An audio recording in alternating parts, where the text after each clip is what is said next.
El problema con la innovación es que no es solamente plantear nuevas soluciones, sino hacer que perduren en el tiempo. Por eso, cuando uno hace innovaciones, por ejemplo, en el mundo agro, no es solamente probarte que funciona, que el árbol creció mejor o que la plantación salió mejor, sino que tiene que ver cómo tú puedes replicar esto y cómo puedes hacerlo incluso si el que te enseñó la solución no está presente. Bienvenidos a un nuevo capítulo de Diálogos del Agro, el podcast de Empresas Yansa, donde buscamos conectar los eslabones de nuestra cadena para cosechar mayor valor. Hoy vamos a hablar de la innovación como un principio de gestión, como una forma de pensar que permite que cualquier negocio, sin importar su tamaño, sea más resiliente y competitivo. Para desmenuzar este tema nos acompañarán dos grandes invitados.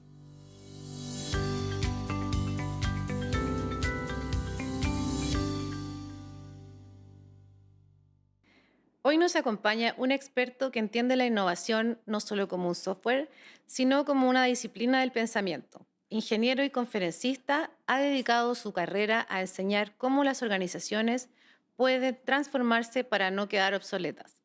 Hoy conversamos sobre cómo instaurar la innovación como un principio fundamental en la agricultura con Tadachi Takaoka. Bienvenido, Tadachi. Muchas gracias por la invitación. Feliz de estar acá. También nos acompaña la subgerente de innovación en Empresas Yansa, quien lidera la estrategia de transformación desde dentro de la compañía, conectando las necesidades reales del productor con soluciones de vanguardia. Bienvenida, le damos a Denise Blanchard. Muchas gracias por la invitación. Bien, vamos a comenzar, pero antes me gustaría que nos contaran un poquito, voy a partir por Tadachi. Quisiera saber, Tadachi, ¿en qué momento decidiste inclinarte por este tema de la innovación siendo ingeniero? Como, cuéntanos un poquito más de ti. Sí, en realidad decidieron por mí el destino. Yo soy de formación, soy ingeniero civil industrial de la Chile, pero mi primera pega de practicante fue en una consultora de innovación, que hoy día se llama Inspiral.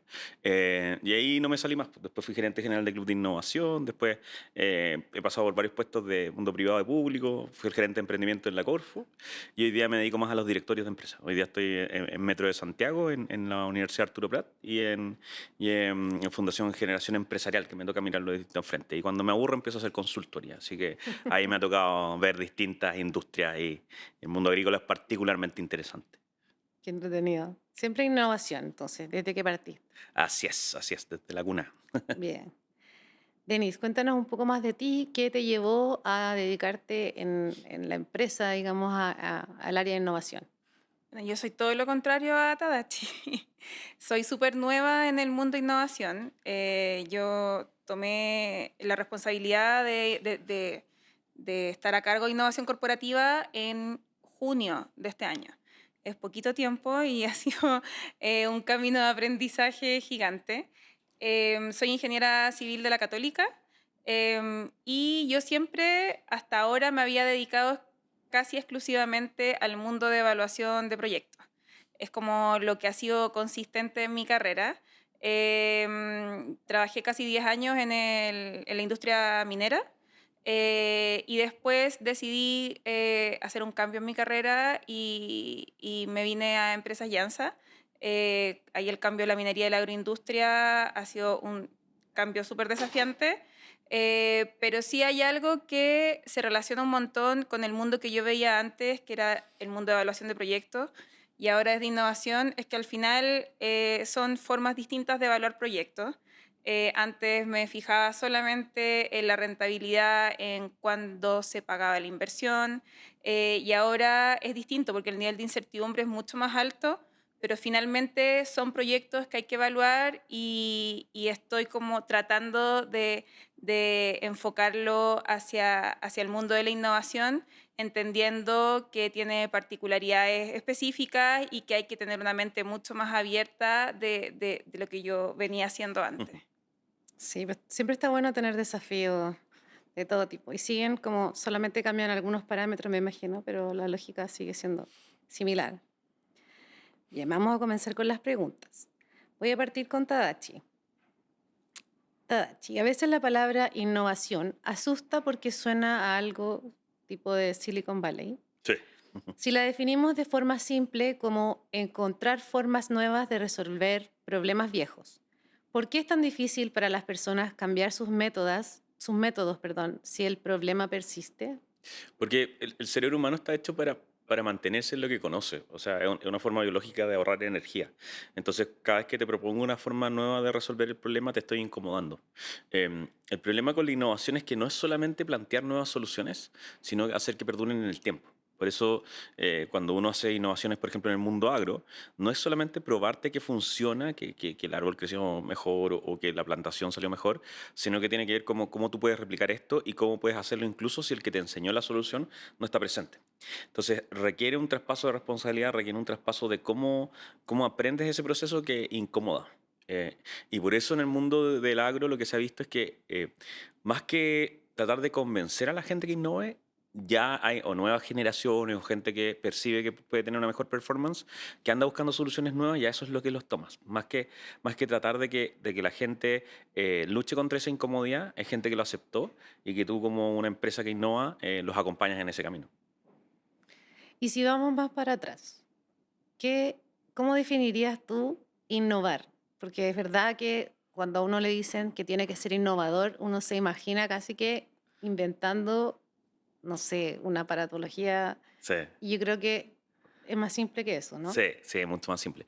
En realidad es tan simple como innovar es crear una solución nueva que funciona mejor que lo que ya existe con respecto a las soluciones que tengas disponibles. Y esas soluciones pueden ser mecánicas, tecnológicas, o puede ser que lo hagamos manualmente, pero estamos proponiendo otra forma que te permite tener mejores resultados o te permite dedicarle menos tiempo o es mucho más barato. ¿Sí? Eso es lo que se conoce en innovación como propuesta de valor. ¿Por qué yo debería usar esta nueva solución? ¿Qué es lo que me están prometiendo? El tema está en que en innovación no es solamente la creatividad, no es que la solución sea distinta, sino que permita que haya un modelo de negocios en torno a eso, que tú creas valor, o sea, haces algo mejor y que capturas valor, haces que eso ganes plata y permita que el sistema opere a un nivel de calidad que perdure en el tiempo. Algo interesante de ese proceso es que la gente piensa que mientras más local la idea, más innovadora, y en realidad es más bien como una curva normal, como se dice. Si es muy parecido a lo que ya existe, no lo vas a usar porque no tienes ninguna esperanza que realmente te traiga algo nuevo. Si es demasiado distinto a lo que ya existe, tampoco lo vas a usar porque no estáis para probar cosas tan locas. Entonces, el truco de la innovación es que estés justo en el espacio intermedio en el cual la gente es parecido a lo que usa, pero te permite una nueva oportunidad. ¿Cualquiera puede innovar? Sí, absolutamente cualquiera. No, la gente piensa que tú tienes que partir con algo innovador y eso no es cierto. O sea, si yo tengo una panadería, podría hacer innovación y podría tener actos de transformación. Lo único que tienes que tener claro es que no se parte por las ideas, no se parte por quién tiene la idea más loca o quién se le ocurre algo distinto, parte por entender mejor lo que no está resuelto hoy día. O sea, entonces, si yo tengo una panadería, tal vez me doy cuenta que la gente quiere tener el pan más rápido o entre el que toma la decisión de comprar pan y recibir el pan, quiere eso, entonces tal vez tengo que cambiar mi estructura para prometerle que le voy a llevar el pan en 3 minutos.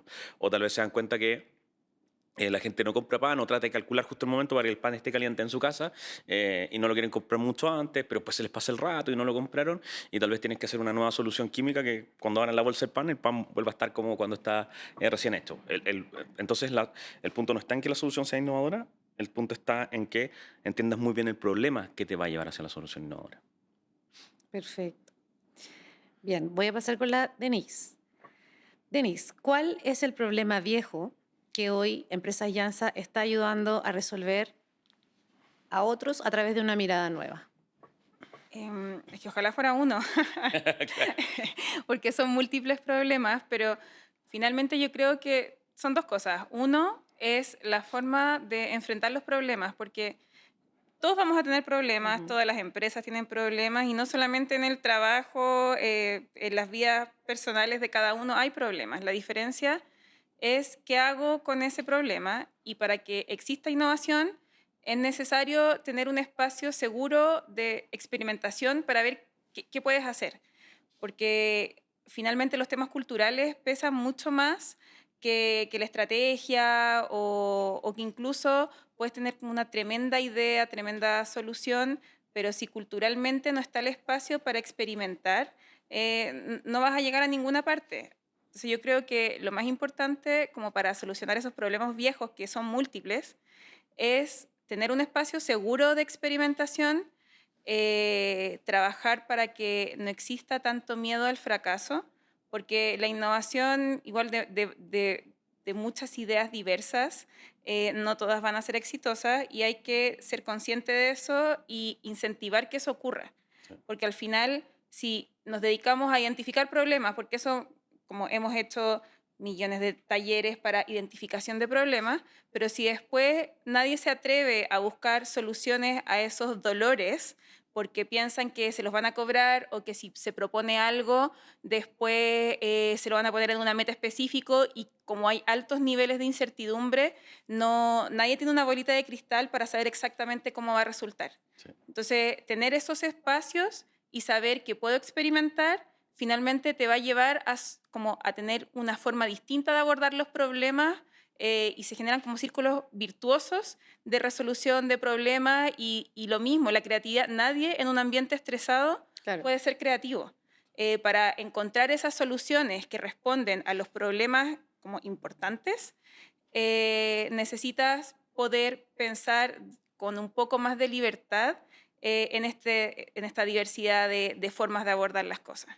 Yo creo que eso es como lo principal. Sí. Hay cosas, perdón que meta la cuchara, pero me llamaron mucho la atención cuando yo hice consultoría con Janssen, que fue, por ejemplo, la gente obviamente lo asocia con azúcar, pero en realidad es como darle sabor a las cosas de forma más saludable. Hoy Ujú. día tú deberías ser capaz de darle alimentos endulzantes, pero a niños, por ejemplo, con ciertas investigaciones que se están Claro. haciendo. Me llamó mucho la atención que están en otros rubros, como la minería, por ejemplo, que es el mismo desafío de cómo las materias primas que usa Janssen están atacando otros frentes. Y también me llamó la atención el hecho que, claro, la gente en sus casas tal vez no lo saben, pero ya son los principales proveedores agrícolas que hay. Entonces, esos viejos problemas que yo vi como pilares son bien interesantes.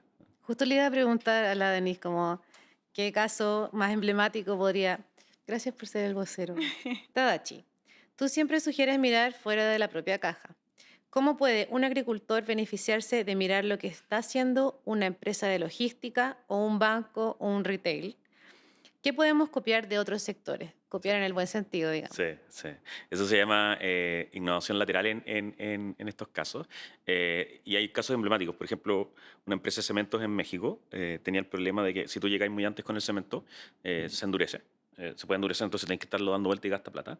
Si llegas muy después, la gente que está en la construcción, perdís plata porque no está haciendo nada. Entonces, ¿cómo llegáis justo entre que te llaman y te demoras lo menos posible en llegar? Y empezaron a mirar industrias que tenían el mismo problema. ¿Qué industrias tienen el mismo problema? Las ambulancias. Tienes que llegar súper rápido. O las pizzas que te entregan en menos de 30 minutos. Entonces, ese tipo de innovaciones, como pueden ver, no se comparan por la solución, sino que te comparas por el mismo problema. Entonces, si el agricultor tiene problemas, por ejemplo, no sé, se le olvida tomar ciertas decisiones con respecto a ese producto. La pregunta es qué otras industrias tienen que tomar decisiones en las cuales si no se toman a tiempo, efectivamente el tema caduca, se pierde. Por ejemplo, las industrias de alimentos pueden ser, o el retail, si es que no hace los pedidos a tiempo, no te lo pueden traer el mismo día para cumplir con el stock. ¿Cómo mantienen control de eso? Entonces, de nuevo, como se puede ver, el tema no está en quién tiene la misma solución, el tema está en quienes comparten problemas similares al tuyo. En ese sentido requiere un cambio de pensamiento porque estamos entrenados para pensar desde la solución, no desde el problema. Denise, ¿qué ideas o procesos de otras industrias ha adoptado Yansa para mejorar el servicio al productor? A ver, creo que hay varias cosas. No es algo que al menos como con la cultura, nosotros somos una empresa bastante antigua, no era algo que estábamos tan acostumbrados a hacer. Y es una práctica que hemos empezado a adoptar en un trabajo que estamos haciendo con Sofofa. Hemos estado compartiendo con otras empresas que son de rubros súper distintos en una como giras industriales para independiente de que seas de otro rubro, de que uno puede pensar que no hay cosas comunes, todos tenemos problemas logísticos, por ejemplo. Todos tenemos, no sé, algunos caducidad de materias primas y que ahí pueden haber ciertos dolores. Y son cosas que son súper transversales independiente de la industria y a veces incluso en industrias donde como de entrada no se te ocurren como dolores compartidos, basta con conversar un poquito y vas Claro. a ver que sí hay dolores compartidos. Entonces, como primero es entender eso, que es algo que no estábamos tan acostumbrados a hacer y que finalmente la innovación tiene que ser colaborativa porque si uno intenta como encontrar todas las soluciones solo, tendríamos que ser, no sé, científicos de la NASA para tener todo eso al alcance de la mano, porque no es así. Y de cosas que hemos hecho, por ejemplo, en el agro no es tan común, y sí lo es en otras industrias, por ejemplo, tener ferias tecnológicas para poder ver distintos tipos de soluciones. Existen ferias agrícolas, pero no habíamos visto cosas como tan específicas. Por ejemplo, los días de campo que se han hecho en Llanza es algo que en otros rubros es mucho más común. ¿Y de qué sirven estos días de campo? Finalmente es copiar como cosas que en otras industrias que llevan a empresas externas, que llevan a proveedores, que llevan a prestadores de servicios, que sirven en la industria en la que estás inmerso, y se hace el link con todos los que participan. Por ejemplo, uno lo ve súper común, la Expomin, por decirte algo. Y nosotros, obviamente, a una escala menor, pero los días de campo van los agricultores que trabajan con nosotros, mostramos soluciones, mostramos innovaciones, hay distintas empresas, está desde maquinaria a software, a distintas como soluciones, y finalmente eso nos ayuda a hacer un puente entre los productores agrícolas y la tecnología que hay en el mercado, y que a veces por la escala de la empresa o un productor pequeño no va a poder tener acceso a todo eso. Entonces, Claro. finalmente poder juntarlos en un lugar, que es algo que no se hacía mucho en el agro, hace que hayan mejores soluciones y que se vayan generando vínculos y puentes que antes eran mucho más difíciles de conseguir. Exacto. Como un punto de, como nexo. Bien.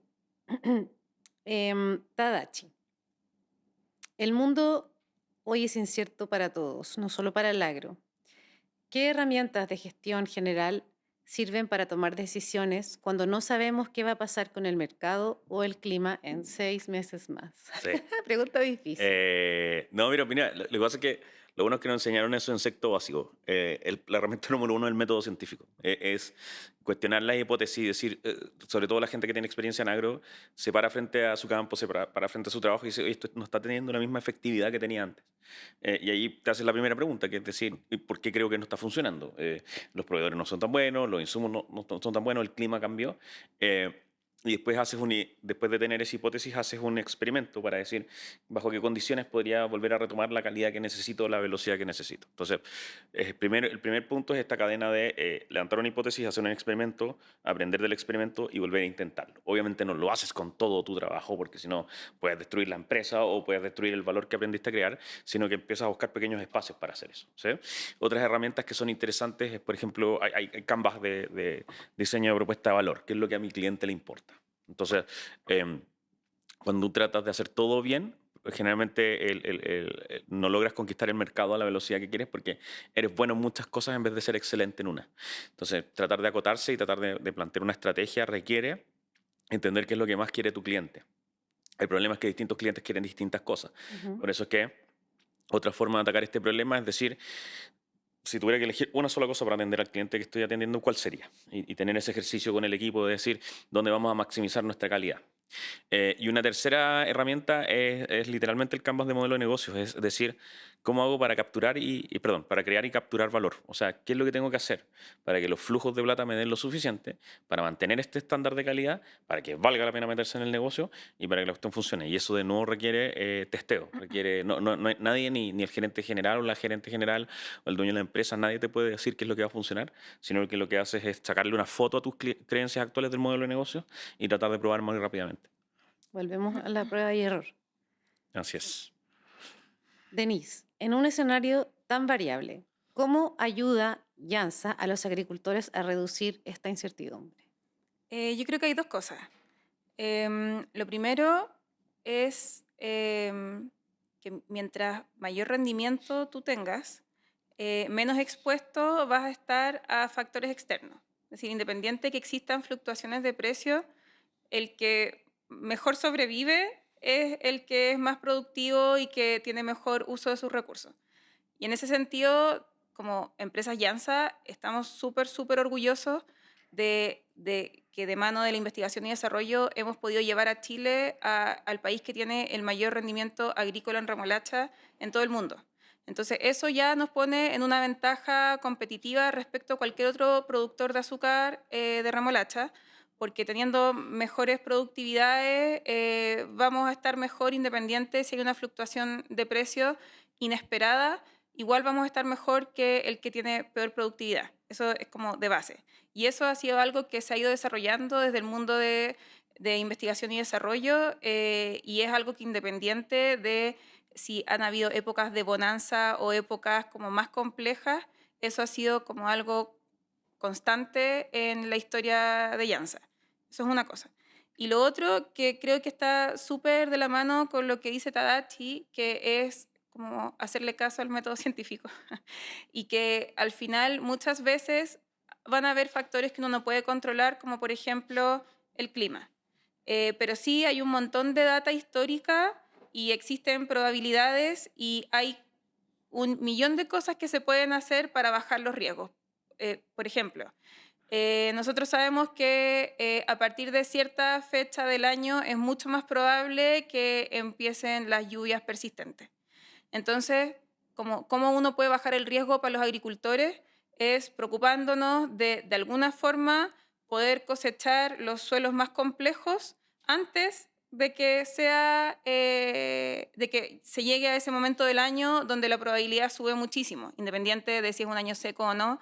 Es cosa de probabilidades y de revisar la data histórica. Entonces, lo que hemos hecho en los últimos años, y que ahí el equipo agrícola ha sido súper mateo en avanzar en esto, es buscar formas de poder cosechar antes y de mejor forma los suelos complejos y así bajar la exposición al riesgo de factores climáticos que uno no puede prever.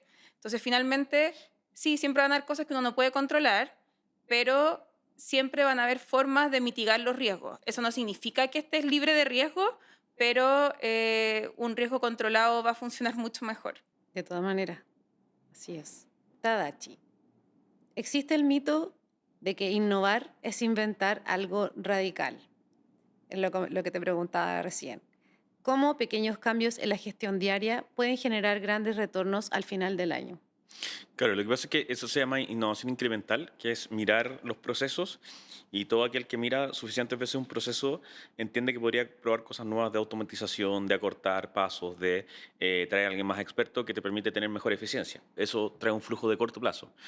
Lo único que hay que tener cuidado es que hay un dicho que en inglés, pero se traduce bien, que dice, la ampolleta no es el producto de la mejora continua de la vela, que a mí me gusta mucho, que es no porque hagas mejoras continuas, te protege del futuro. Si viene alguien y entrega en la agricultura un producto mucho más barato, de misma calidad, te va a sacar del mercado. Entonces, lamentablemente no hay otra forma de hacerlo. Esto es la única forma que hay de protegerse hoy día es hacer la innovación incremental para generar un flujo suficiente de dinero. Pero ese dinero, si te lo llevas para la casa, para comprarte un nuevo auto o una nueva casa o lo que sea, probablemente estés en peligro futuro. Esa plata se debería reinvertir en hacer innovación más compleja. Ahora, si partes por la innovación compleja, te va a ir mal porque no la sabes hacer. Necesitas partir por innovación incremental para entender cómo es este proceso de que se te ocurra una nueva solución, testearlo en pequeña escala, aprender sobre eso, después empezarlo a hacer crecer y ves ese flujo de dinero que te permite en el mediano plazo tener mejores resultados. Y eso de a poquito tienes que llevarlo a transformaciones más grandes en tu empresa. Entonces, como que me quedo pensando. La innovación entonces es más bien reactiva, podríamos decirlo, ¿no? Porque finalmente respondemos ya a un problema. O sea, Sí. ya hemos llegado a una situación negativa, podríamos decirlo así. Sí. Mira, sí y no. Lo que pasa es que la innovación en realidad lo que hace es que la innovación no es un ser en sí mismo, sino que la innovación es una herramienta para la persona que a través de sus canas y experiencias levantó una hipótesis en su mercado donde dice, tengo la sospecha que esto que venimos haciendo de esta forma podría tener otra mejor solución. Y la innovación al final del día son simplemente herramientas para manejar la incertidumbre de ese camino. ¿Sí? Sí, entonces, en ese sentido, claro, puedes tener razón en que es reactiva desde el punto de vista que reaccionas a un cambio de hipótesis con respecto a tendencias, a dónde va el mercado, tus sospechas, pero también tiene algún grado de inducir, de decir, oye, si es que esta cuestión, si es que, ¿cómo descubro si mi sospecha es real o no? y es a través de estos testeos. El problema de la innovación es que nadie te puede decir qué es lo que va a funcionar. Por eso la pregunta típica que me hacen es, oye, ¿esta te parece una buena y mala idea, o mala idea? ¿Qué importa mi opinión? O sea, mi opinión importa cero. Lo que importa es cómo tú chocas con el mercado y si es que te compran o no la solución, si es que estáis generando mejores ahorros, etcétera, etcétera. Bien, gracias. Denise, ¿podrías darnos otro ejemplo? Ya, ahora tú, danos un ejemplo de una innovación sencilla en los procesos de llanza que haya generado un alivio o beneficio directo al agricultor. Tengo una súper fresquita, pero todavía estamos por medir el impacto, pero me lo pueden cobrar después porque estoy segura Que va a tener que va a impacto. tener un muy buen impacto. Hace un par de meses tuvimos la segunda edición del Power Llanza, que es un concurso interno de innovación donde se invita a todos a que postulen distintos proyectos. Es un concurso de innovación y también de excelencia operacional, pero yo estoy a cargo de innovación. Em, Uno de los proyectos finalistas fue un proyecto que uno lo ve y es súper sencillo y que se trataba de hacer una modificación pequeña en la máquina sembradora. Porque, bueno, quizás un agrícola me va a escuchar y se va a terminar pegando cabezazos en la muralla porque puede que diga alguna burrada, pero la idea es que con una modificación pequeña en las máquinas sembradoras, que es la incorporación de una rueda, se logra que la cama de semillas, porque las mismas máquinas ponen las semillas, pero también van fertilizando. Y en ese proceso, al minuto de fertilizar, se rompía la cama de semillas y quedaba súper dispar, y eso afecta directamente en la productividad del campo. Entonces, con una modificación súper pequeña, que fue incorporar una rueda que evitara como esta disparidad en la cama de semilla y la dejaba uniforme. ¿Una rueda que vaya aplanando? ¿Como Claro, a eso? como que va dejando como al mismo nivel. Eso hace que que no quede afectada la cama de semillas y que finalmente el minuto en que brota sea el mismo para todo el cultivo, y eso tiene un impacto directo en la productividad de los campos. Entonces se puede lograr tener mayor cantidad de remolacha, en este caso, por hectárea, y eso es un impacto directo al ingreso del agricultor, porque no cambian los costos, sino que cambia su ingreso, lo mejora. Y esto es una innovación muy sencilla, es fácil de escalar y que finalmente es algo que se puede ir incorporando en las máquinas de los productores agrícolas, y que seguramente no sirve solo para remolacha, obviamente lo hemos visto en esas máquinas, pero que es algo que también se puede extender a otro tipo de cultivos, a los cultivos de rotación, y que eso es como algo que nos va a servir a nosotros, le sirve a los agricultores, y es muy sencillo. O sea, nuestros equipos lo probaron con un prototipo de una maestranza, probaron 3 tipos de ruedas diferentes y se quedaron con la mejor, y después ya vieron que eso hacía un cambio tremendo en la uniformidad y en cómo rinde el campo. Entonces, eso que hoy día nos vamos a preocupar de escalarlo, es algo fácil. Era un problema que estaba a la vista de cualquiera que estaba en el campo viendo esto, y que finalmente nos dice 2 cosas. Uno, que la innovación no tiene que ser algo tremendamente complejo, y 2, que hay que escuchar a las personas que están ahí viendo las dificultades del campo, porque no es que la innovación ocurra desde el corporativo o desde alguien que está encerrado en un laboratorio, sino que la base es desde las personas que son capaces de ver los dolores de nuestro negocio. Claro. Me imagino que ganó algún premio este proyecto. Sí, quedó en segundo lugar de la competencia de más de 25 proyectos. Súper bueno. Ah, muy bien, está muy bueno. Te vamos a cobrar después Sí, me lo pueden cobrar. la palabra. Yo tengo tanta fe que aquí lo digo, me lo pueden cobrar después. Muy bien, muy bien. Bien, Tadachi, en cualquier negocio fallar es parte del proceso, pero en el campo fallar duele mucho. Sí. ¿Cómo podemos crear experimentos controlados para aprender sin poner en riesgo todo el capital? Sí. O sea, primero, nunca apuestas todos los huevos en la misma canasta, en la clase 1 de finanzas.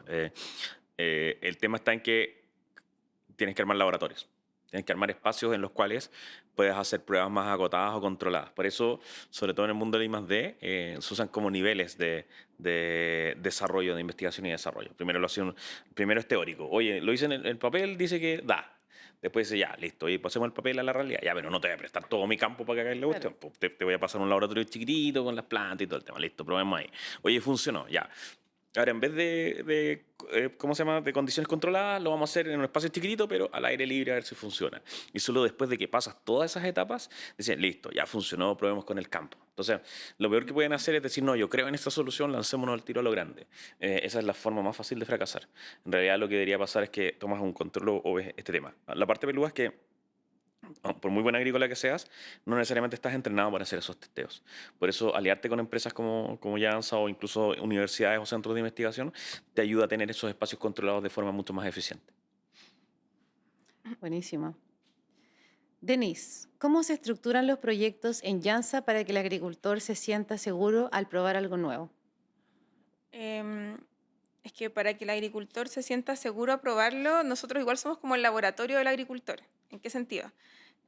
Nosotros no hacemos solamente investigación y desarrollo para nuestra propia producción agrícola, porque tenemos una parte que es producción propia, pero que es el porcentaje más bajo, y el resto es la producción de los agricultores. Entonces, nosotros, como lo que tenemos enfocado de investigación y desarrollo y de innovación agrícola, al final es innovación e investigación para todos. Entonces, eso hace que al agricultor le baje mucho el riesgo porque nosotros somos quienes hacemos de laboratorio y quienes estamos trabajando para eso. De hecho, nosotros estamos como aprobados sí, ¿Certificado? aprobados, certificados por el SAC como centro de investigación o centro de experimentación, y eso significa que podemos hacerlo y que tenemos todas las capacidades para hacerlo. Entonces, como dice Tadachi, para bajar el riesgo, uno trabaja con universidades, centros de investigación, y eso lo hacemos en Empresas Jansa, pero para el agricultor nosotros hacemos como de esa figura.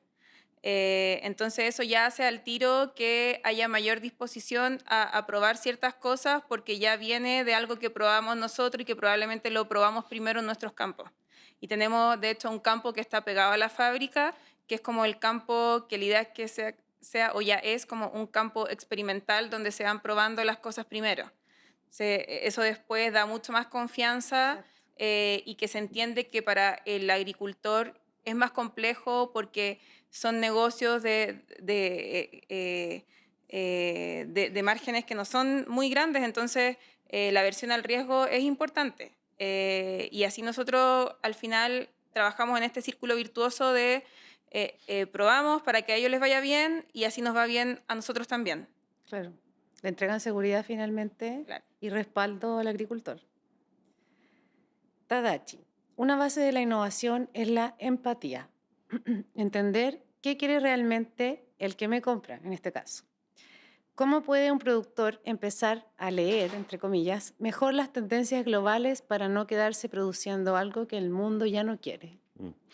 La verdad es que la herramienta que más funciona en este caso son las entrevistas. Hay un libro muy bueno que se llama El Mom Test, no sé por qué no lo tradujeron como el test de mamá, pero en español se llama El Mom Test, que explica cómo entrevistar, explica cómo hacer las preguntas, porque si tú le preguntas a alguien, ¿a usted le gustaría que este producto fuera así? Probablemente te diga que sí, porque le está dando características positivas, pero no está tomando en cuenta cuánto le cuesta a esa persona conseguir ese producto, pucha, si va a culturalmente cambiar rápidamente. Entonces, en realidad lo que haces es que tú evalúas qué decisiones se están tomando ya en las organizaciones. Entonces, por ejemplo, si, por poner un ejemplo cualquiera, si tú ves que los restaurantes están cambiando hacia cierto tipo de alimentos, es un buen signo que tal vez deberías entrevistar a esa parte de la cadena para decir, oiga, ¿por qué tomó la decisión de cambiar su menú? ¿Por qué está tomando más productos orgánicos? ¿Qué es lo que hace? No es preguntarle qué es lo que le gustaría o cuánto pagaría. Esas son malas preguntas en innovación. Sino más bien qué lo empujó a ese potencial cliente a tomar decisiones de futuro. ¿Ya? Hay otra cosa que es obviamente observar estudios más profesionales. Hoy día con la IA uno puede hacer búsquedas mucho más profundas, pero lo importante acá es estar muy pegado en la conversación, incluso porque te están comprando, cuál es tu propuesta de valor. El producto puede cambiar, pero tu propuesta de valor se mantiene. Entonces, en el sentido de que puedes vender distintos tipos de alimentos, pero te prefieren porque eres responsable y siempre llegas a la hora, o te prefieren porque efectivamente notan que si prometes que es orgánico, es 100% orgánico. Hay cosas que se van quedando con tu marca y eso obliga a destilar y separar lo que es la propuesta de valor de tus productos o servicios versus lo que estás produciendo en ese momento, que eso puede cambiar totalmente. Interesante. ¿Cómo se podría aplicar esto, por ejemplo, a los pequeños y medianos agricultores? Es exactamente la misma herramienta. De hecho, los pequeños y medianos agricultores tienen la ventaja de que pueden estar más cerca en la cadena. Las grandes compañías, ¿quién va a entrevistar? Pucha, ¿va el gerente o va el área de investigación? O va... En cambio, en estos casos, el mismo fundador o fundadora puede estar más en contacto con estos clientes que lleva hace años. Pero de nuevo, al cliente es muy difícil predecir cómo va a cambiar la industria. El cliente lo único que te puede contar es qué nuevas decisiones está tomando, qué cosas nuevas está haciendo y como bien dicen, no me hables en palabras bonitas qué es lo que vas a hacer, cuéntame mejor dónde estás poniendo la plata, en qué te gastaste la plata, dónde invertiste, y eso es un mejor signo de hacia dónde se va moviendo la industria. Perfecto. Denise, ¿qué nos están diciendo hoy los mercados internacionales que el productor chileno debería empezar a escuchar? Em, a ver, hay varias cosas. Em, Hemos visto harto la tendencia hacia ir a ingredientes de origen natural. Como alejarnos un poco de los ultraprocesados y volver, o sea, si uno ve, quizás acá la discusión está muy respecto a los endulzantes, pero hay lugares del mundo donde se está volviendo al azúcar, por ejemplo, porque se asocia a algo como menos procesado o más natural. Pero no es solo eso, sino que también hay una relación entre lo natural, lo sostenible. Hoy día no importa producir a cualquier costo, sino que es importante producir de forma sostenible, ser responsables con la huella de carbono, con la huella hídrica, la circularidad, ojalá hacer cosas de valor con todo lo que tú estás produciendo, con tus subproductos o tus coproductos, eh, ser responsables en el uso de suelo, tener rotaciones responsables de producción para no erosionar o dañar el suelo. Y son cosas que si bien se conversan hace mucho tiempo, cada día están tomando mayor protagonismo y de las que se está hablando más. O sea, yo pienso cuando era chica no nunca había escuchado del término de circularidad y hoy día es algo que yo creo que los niños saben lo que significa porque es algo que está súper presente. Entonces, no son cosas tan complejas, pero son cosas que sí pueden cambiar bastante la forma en que producimos y cómo nos relacionamos con el medio ambiente y con todos quienes se ven afectados por las producciones. O sea, y de hecho también no es solamente como las tendencias de consumo, sino que también son cosas que nos exigen. Por ejemplo, nosotros, como ya saliendo un poco del agro y como de la producción agrícola, sí hemos visto, por ejemplo, que algunos clientes industriales piden saber o conocer sobre qué tan sostenibles somos, porque ya no solamente les importa, y esto como para quienes saben de sostenibilidad y que están en este mundo, saben que no solamente importa como qué tan sostenible eres tú, sino que qué tan sostenible es toda tu cadena de valor. Claro. No solamente cuántas emisiones tienes tú, sino que las emisiones completas de la cadena de valor en cuanto a, no sé, flete y, y todo lo que está presente. O sea, independiente de cómo produzcas, ya no es lo mismo si es que tú tienes como proveedor a algún productor local que está cerca y que no tiene que trasladarse tanto a que si todos tus proveedores vienen y tienen que cruzar el océano y que eso tiene Claro. un impacto gigante en emisiones, por ejemplo. Mm. Entonces, esas son como las tendencias y que son cosas que no es como una moda, sino que son cosas necesarias para tener negocios sostenibles y que son temas que ya están instaurados y que puede ser que haya momentos en que tenga mayor o menor protagonismo, pero igual es algo que ya está y que hay que responder a eso. Oye, ¿y qué les piden? ¿Les piden certificados? ¿Les piden informes? ¿Cómo A ver, documentan como ustedes un todo eso? ejemplo claro, ciertos como productores, Sin dar nombre no, no, ni... obviamente, pero existen productores, por ejemplo, de la industria lechera que importa mucho cuántos gases de efecto invernadero emiten esas vacas. Entonces, finalmente van a preferir a los, como, o van a preferir trabajar con quienes puedan asegurar que esas vacas emitan menos gases de efecto invernadero. Y en ese, como bajo ese entendimiento, en el mundo de nutrición animal, los productos que puedan hacer frente a eso, independiente que quizás sean un poco más caros, van a ser preferidos porque hoy día es una Claro. exigencia y es algo que está poniendo sobre la mesa nuestro cliente. No es algo que se nos está ocurriendo a nosotros necesariamente y que si bien hemos ido avanzando en ese camino, ya no es solamente porque nos importa la sostenibilidad y que es verdad, sino que también es porque nuestros clientes lo están pidiendo. Entonces, ya no es solamente el que llega a menor costo, a menor precio, sino es quién puede responder a esa necesidad y que hoy día no es evidente porque no es tan fácil encontrar soluciones ahí. Claro, es más un requisito Claro. que una opción hoy día. Bien, Tadachi.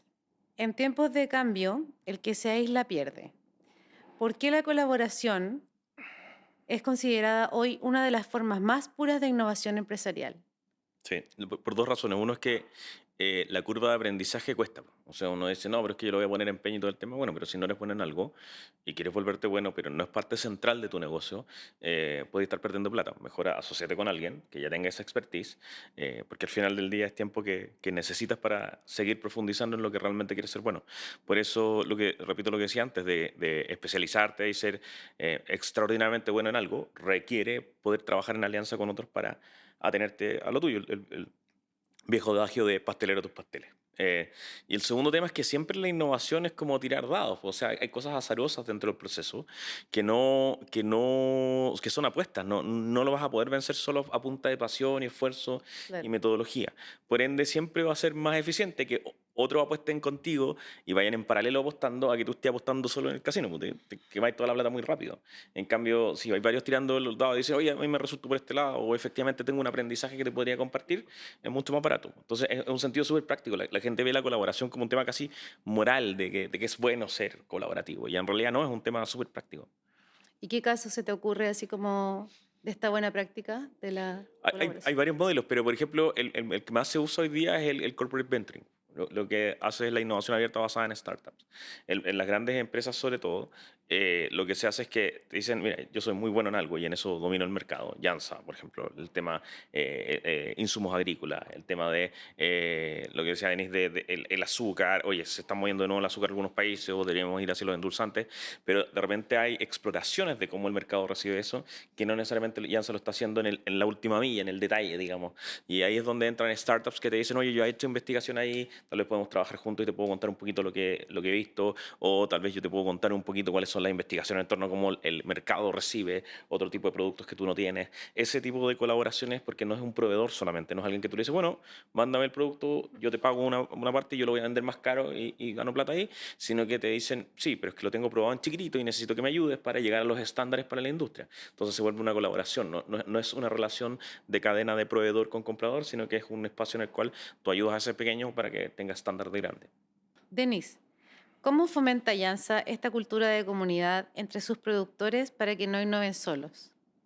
Ay, más allá de, como específicamente los productores, tenemos una cultura colaborativa que va más allá de nuestra relación directa con los productores, sino que em, tenemos instancias, por ejemplo, hace unas semanas tuvimos una jornada de empresas abiertas en nuestra operación en Quepe con la industria, donde pudimos juntarnos con otros actores de la industria, con centros de investigación, representantes de la academia, entidades gubernamentales.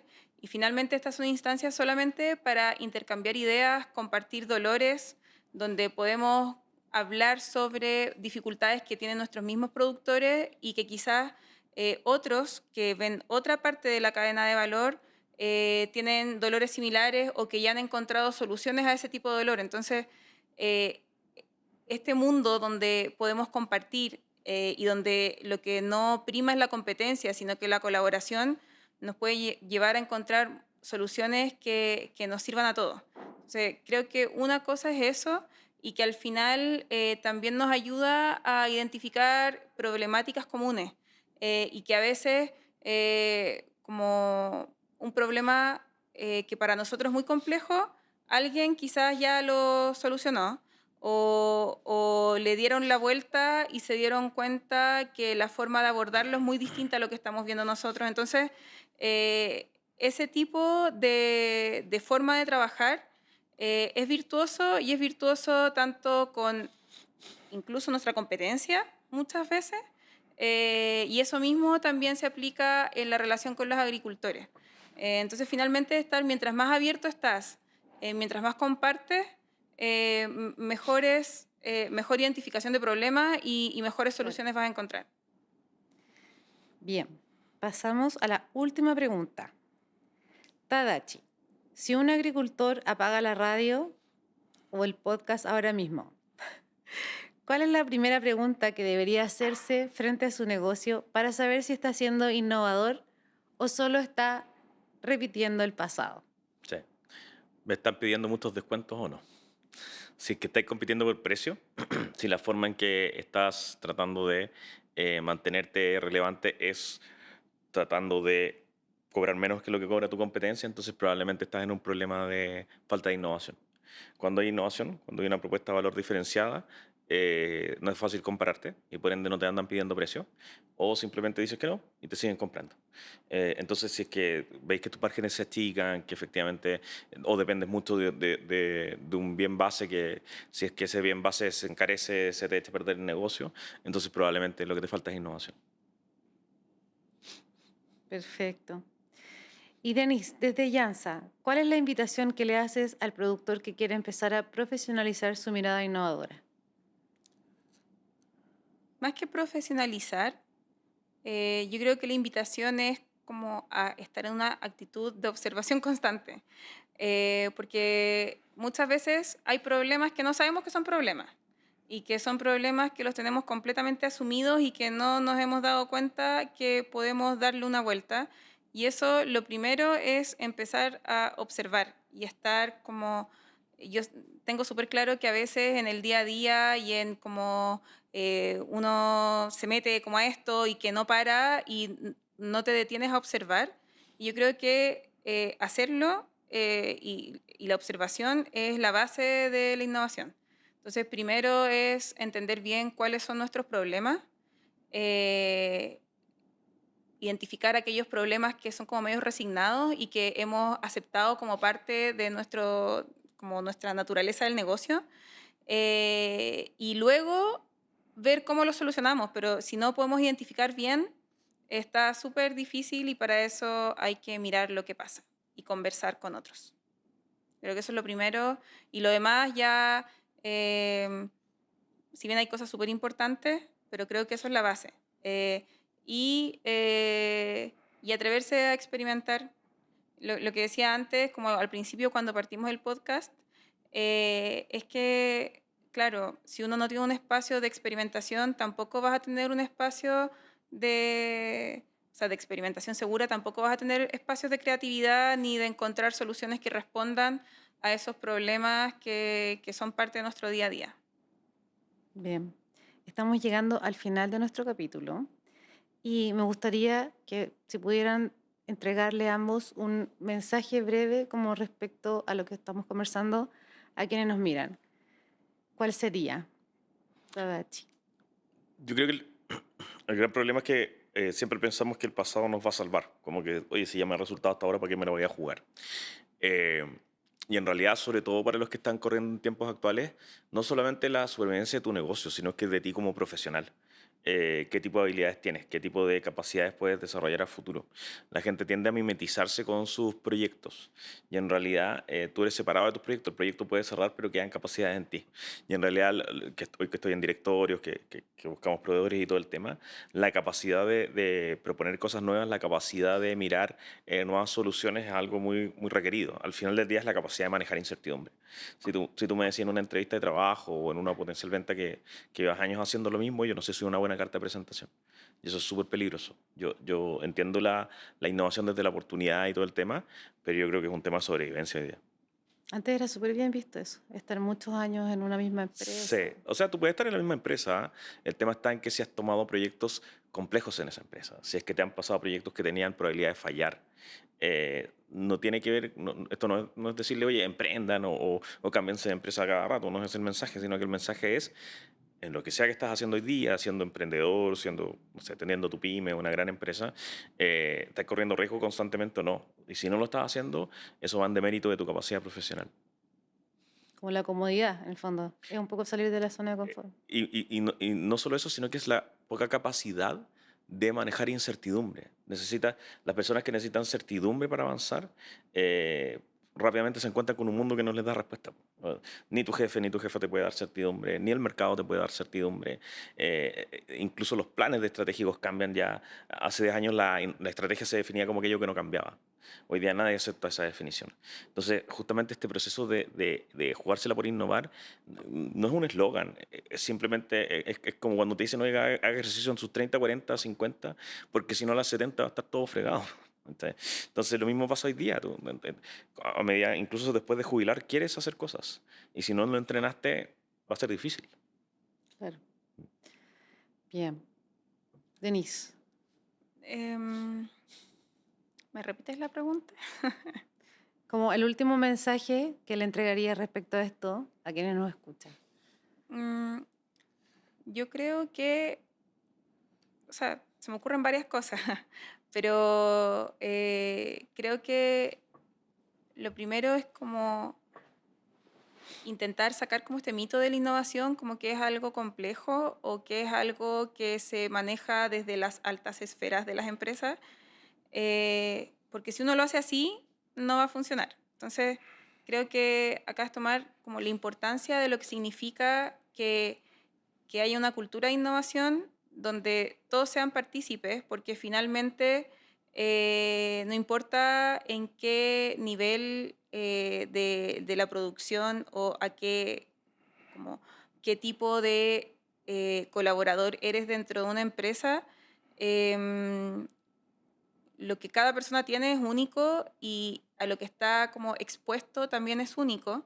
Y quizás la persona que está trabajando en una faena particular va a ver un dolor que nadie más va a ver y que es importante que esa persona pueda comunicarlo y que pueda trabajar para solucionarlo y para buscar las mejores alternativas. Entonces, como es súper importante desmitificar un poco de que son los corporativos o que son los altos ejecutivos los que tienen que impulsar esto. Si bien obviamente tiene que ser algo donde hayan lineamientos generales y al final la cultura va permeando la organización, pero es algo que es importante que se viva en el día a día y que hasta las innovaciones más pequeñas o las ideas más pequeñas son importantes porque eso va sumando a que hay una cultura donde finalmente pueden haber cosas súper disruptivas, pero si es que no está esto como más sencillo, más adyacente, nunca se va a llegar a lo disruptivo. Entonces, un camino que no es algo que pase un día para otro, que hay que meterle esfuerzo todos los días para que eso ocurra y que es importante que todos se involucren y que todos le dediquen parte de su tiempo a que eso sea así. Porque nos sirve, por ejemplo, nosotros tenemos un equipo de innovación súper pequeño, pero porque nosotros confiamos en este equipo extendido que involucra a todos. Claro. Entonces, de otra forma sería imposible o tendríamos que tener recursos infinitos donde claramente si es que ese fuera el caso, la innovación no sería tan importante. Perfecto. Chicos, muchas gracias por su colaboración, por participar. Estuvo muy entretenido y se me pasó muy rápido. Así que nada, gracias nuevamente por haber participado con nosotros. Muchas gracias a ustedes. Gracias por la invitación. Gracias a todos quienes nos acompañaron durante esta temporada de nuestro podcast Diálogos del Agro, auspiciada por Empresas Llanza.